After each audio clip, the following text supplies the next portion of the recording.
Et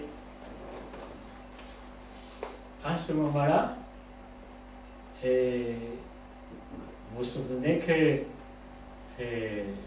Ntare Rugamba avait comme femme, une de ses femmes appelée Nziramibango, du clan de Benengwe.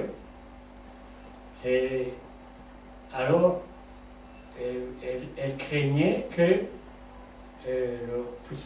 d'ailleurs elle savait, puisque Ntare a confié à son fils Divyariye, le futur roi du Burundi, et Senyarutoke.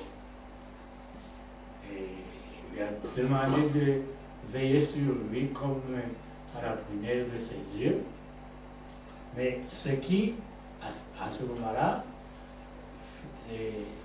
écarté du pouvoir Nziramibango, mère de Birori et Rwanda.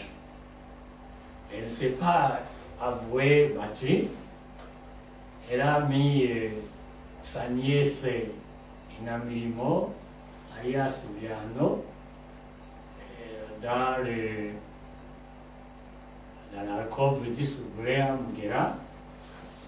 Et de cette union est né 3 fils, Kisonga, qui deviendra plus tard Gisabo, et Usumano, et leur fille et leur sœur Inabagano.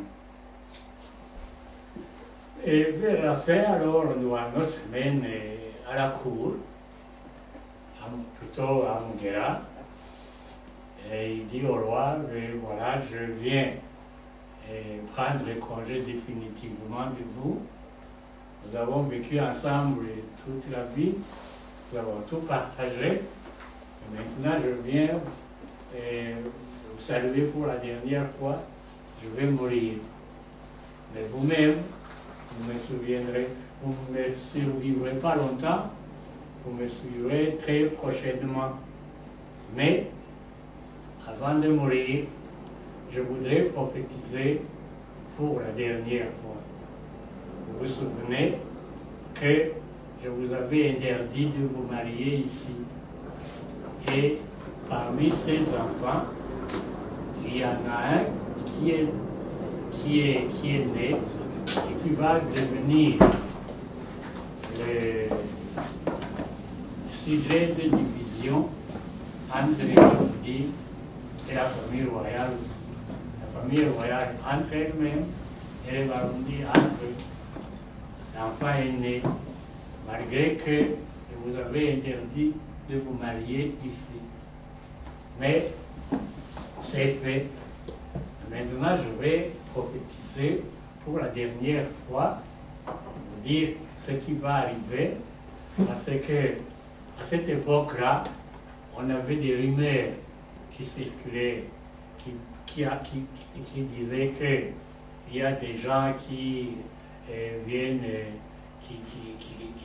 qui sont dans le barrage, qui veulent soumettre des ennemis et qui sont en train de se préparer pour envahir le Burundi, des gens supérieurement armés, des gens, des super-hommes.